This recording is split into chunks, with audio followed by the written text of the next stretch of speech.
On this episode, we look into a story of a man with a passion for motorbikes. Quite unusual for me to find motorbikes actually inside the house. The research team requires all of their experience and our resources to track down his family. Now, if someone changes their name, then it can be very difficult for us to locate a birth record. Secrets are unveiled and treasures is discovered, whilst even more questions remain unanswered. We've never really worked out where that surname came from. Can you help us find the beneficiaries to a £100,000 estate?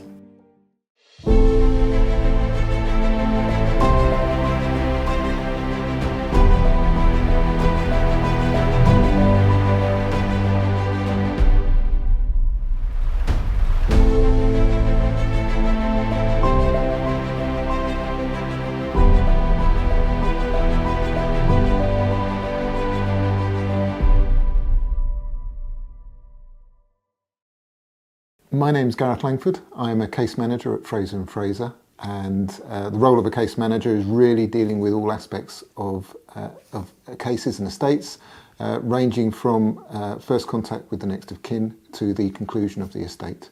When we first come involved in a potential estate, our first job really is identifying the birth record of the deceased, because obviously that tells us who the parents' names are. And without being able to locate the parents, we can't move on through the family. And in the estate of Robert Stewart, that was our first challenge. There wasn't one there. So we tried to find a birth record of Robert Stewart and we couldn't find one anywhere. My name is Dan and I am a research case manager at Fraser and Fraser. This role can be quite like detective work. In theory, we have the evidence in front of us, which can be census records and birth, marriage and death records. And it's up to us to put all that together so that we can find a family of the deceased and also a story about the deceased. So the information we had when we started looking for a family of the deceased would have just been his name, his date of birth and where he lived. Now, I know from personal experience, Stewart could be a Scottish name. So I did have a look for records in Scotland, but again, there was nothing there. We looked in Ireland, in the Republic of Ireland and Northern Ireland. There were still no birth records which we could put with the deceased. So when we're dealing with an estate where we can't find a birth record, it's really all hands on deck, trying to establish that vital record, because we really can't get started without it. There's always an element of urgency when we look at these cases. We have to make sure that we do the cases quickly. So every minute that we're not finding something, it could be a minute that another company is finding something and could be getting ahead of us in the case. We had to do local inquiries in the area. We sent one of our senior researchers out, one of our travelling researchers, and he actually knocked on neighbours' doors, and it just so happened one of the neighbours knew a friend of the deceased. And they were able to give us a tiny bit of information, which was that he was born on the Isle of Wight. Now, we looked at all the records then for all Roberts born on the Isle of Wight in that time, and I think there are about 8 or 9, but one in particular that we really liked was a birth record for a Robert Jeffreys, whose mother's maiden name was also Jeffreys. And it was only finding that birth record as Robert Jeffreys that allowed us to break into the family, because obviously then we had, in this case, his mother's name. If he was born illegitimately, his mother may have remarried a gentleman named Mr. Stewart, and that's how he may have changed his name. So we looked at that, found the deceased birth, and then we went from there. So once we were able to establish the birth record and we had the mother's name, we could start looking at the wider family. We knew that Robert's mother had been married, and we were able to locate a death record. We were also able to identify another birth record, which was Robert's sister. So once we'd established that Robert had a sister, we were able to locate her marriage record, and we were able to establish that she had children. We're here today in Poole to look at Mr. Stewart's house and determine how we're going to sell it and deal with the contents, what are inside. I'm Andrew Fraser. I'm a partner who work within Fraser and Fraser. We're now appointed by the courts as the estate administrator, and we have a duty now to the courts and then ultimately to the beneficiaries of the estate to maximise the estate value. So when we find items of value in an estate or in the property, it's vital that we get what they're worth for the estate, because this will be part of the estate and the value of it. So we work very hard to try and make sure that the full amount of the value is realised.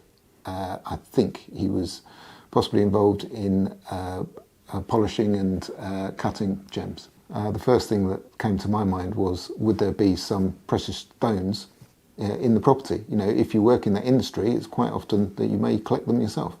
This is always an exciting time when we come to a house and we find in the garage a car that has been covered up and kept in storage, in effect, for many years.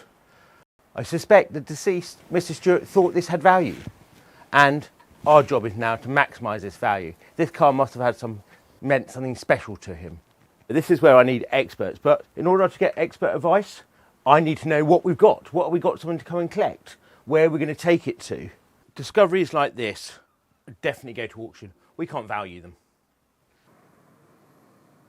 Talking to the neighbours, we learn more, and what they've now told us, yes, he was involved in diamonds, but not diamonds for jewellery. He was industrial diamonds, diamond cutting blades for the industrial market.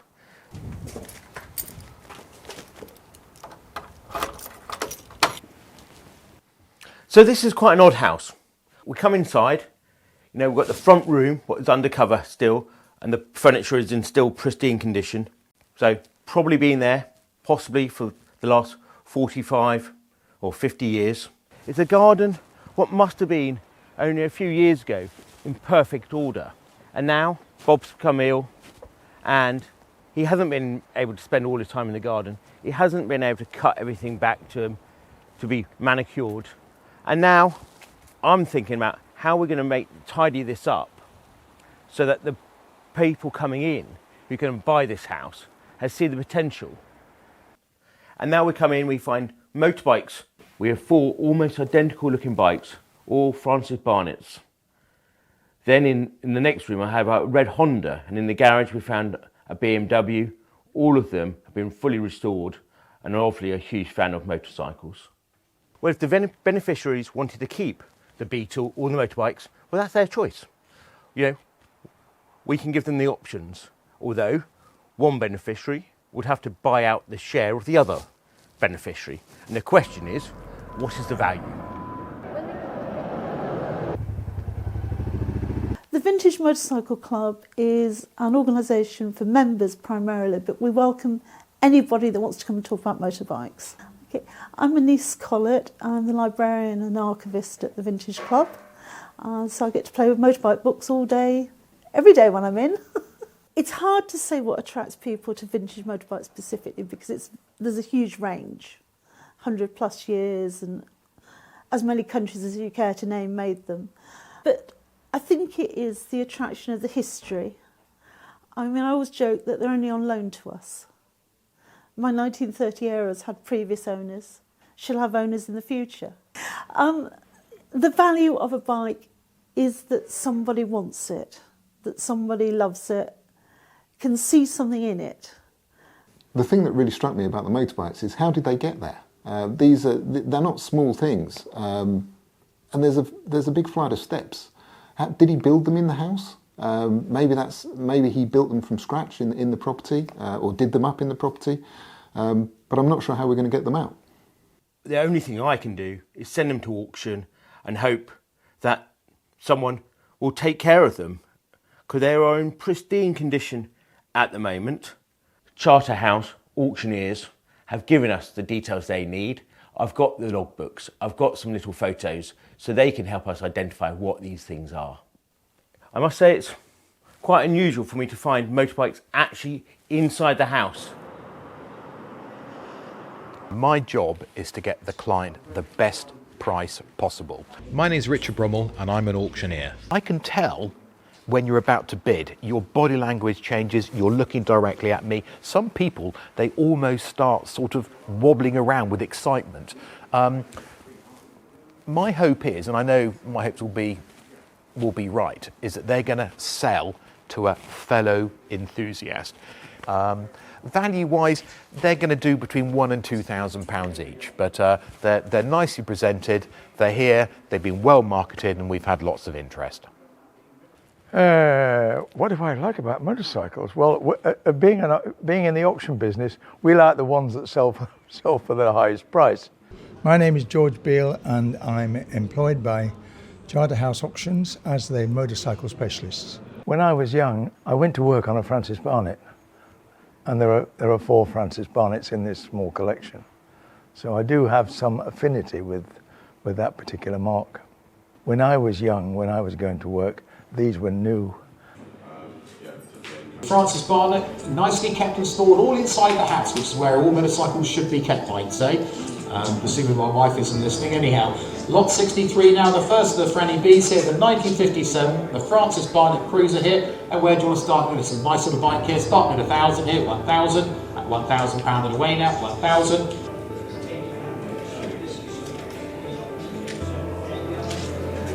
At 1,000, no, I'm asking for it, please. £1,000 and away, don't stop this bit here.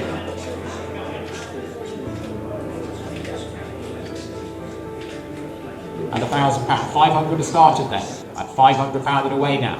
At 500 is bid, 50, 680, 720, 750, 950, 980. £1,200 and I will sell it here. Selling on the internet, 1,200. 505. Because it was an auction, we never knew what we were going to be looking at. That's the excitement of auctions. But yeah, we're really lucky that they've all sold.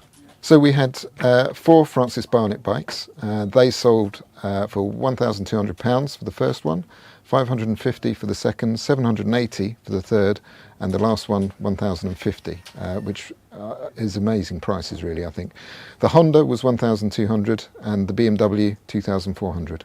So I think what we can see in that is that there was much more interest in the BMW than the others. Like everything we deal with, everything starts with a very sad story, but as a business, we're selling specialist motorbikes like this, or vintage cars, or pianos, or occasionally just moving rubbish out of houses in order that they can be sold. I'm hopeful the Beetle will sell for more than all the motorbikes put together, but I'm actually hoping that all the other memorabilia, the pumps and everything else, actually together may come to quite a nice sum. The value of the estate is quite substantial. The deceased had quite a number of assets, as well as the motorbikes. So we're looking at an estate certainly in excess of £600,000. What we have learnt is he's lived on his own for quite a long time. He's collected stuff. He's had a passion about motorbikes and engineering. He was very organised. His life just seems and feels organised in every aspect, from his finances to the order in his house. His garden was immaculate. So he's obviously a gentleman that was really proud of the things he'd achieved and his life.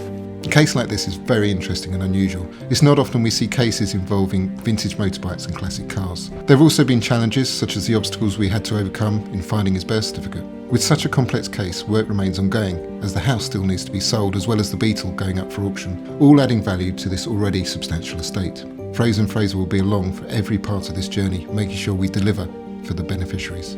Many questions still remain. Will we be able to get to the bottom of where his surname came from?